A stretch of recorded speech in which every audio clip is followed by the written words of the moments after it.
ఈ చిన్నోడి బాధలు విన్నాక వాడి అమ్మ నాన్నని కలవాలన్న సంతోషం కింద ఈ సహాయం చాలా చిన్నది.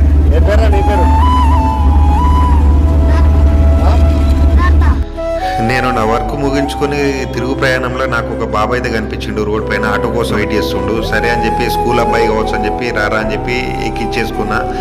ఏం పేరు రా అని చెప్పి అంటే, అన్న నా పేరు సిద్ధార్థ, నేను 7వ తరగతి చదువుతున్నా, మహబూబ్ నగర్ హాస్టల్లో ఉంటా, మా అమ్మ నాన్న హైదరాబాద్లో ఉంటారు, వాళ్ళ దగ్గరికి పండుగ సెలబ్రేషన్స్ కోసం అని చెప్పి వస్తున్నా అని చెప్పంటే, ఇక్కడ ఉన్న వాళ్ళందరూ విలేజ్కి వెళ్తారు, నువ్వేంద్ర ఇక్కడికి వస్తున్నావు అంటే, మాకు ఊళ్ళో ఇల్లు లేదన్నా, అమ్మ నాన్న ఇక్కడికి రమ్మన్నారు, మళ్ళీ అక్కడికి వస్తే 4-5 వేల ఖర్చు, మేము రాలేం బిడ్డ రారా అని చెప్పంటే, నేనే వస్తున్నా అన్న అని చెప్పి అన్నాడు. వాడు ఒక 5 నెలల తర్వాతనైతే వాళ్ళ అమ్మ నాన్న చూడడానికి వాడు ఎంత ఎక్సైట్మెంట్లో ఉన్నాడంటే, వాడు చెప్పిన అడ్రస్ కాక వాడి ఇంటి అందుబాటులో దగ్గర దాకా తీద్దామని చెప్పి అయితే తీసుకొచ్చిన.